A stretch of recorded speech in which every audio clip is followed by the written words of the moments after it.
Tonight at 5, we're shining a spotlight on women's health. As women, we take care of everything from our homes to our families and jobs, but we often neglect our own needs, specifically our health. So this week, we're taking a look at women's health by the decade and what you should be doing to stay healthy. Tonight, we focus on the critical information for women in their 30s.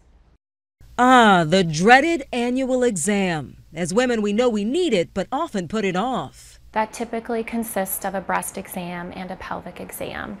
We're typically doing cervical cancer screening every 3 to 5 years, depending on risk factors. WakeMed OBGYN Dr. Chantel Rodner says women in their 30s should be doing self-breast exams at home. It's always best to know what your own breast feel like, to do an exam to identify anything that could be changing in your breast tissue. Many women in their 30s are having their first babies, but for some, getting pregnant can be harder than expected. As a woman is getting into her mid to late 30s, she may find that her ovulation is a little bit more problematic, or she's not having as regular menstrual cycles as she starts to age.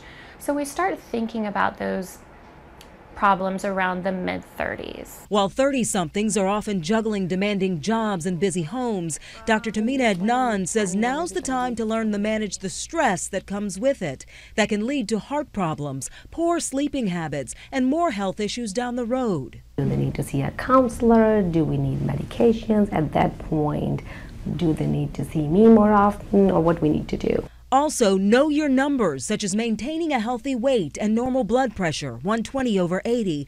Dr. Adnan says remember this when it comes to cholesterol. Higher the HDL, you're healthy, and lower the LDL,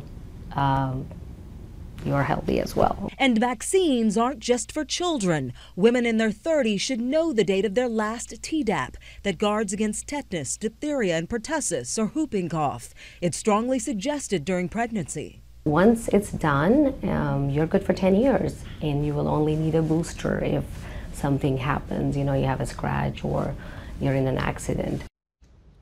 A side note, if you're in your 30s and thinking about freezing your eggs, doctors say do it now. The earlier you do it, the better your chances of producing more eggs. Tomorrow here at 5, we'll take a look at women in their 40s should be thinking about when it comes to good health. Women in their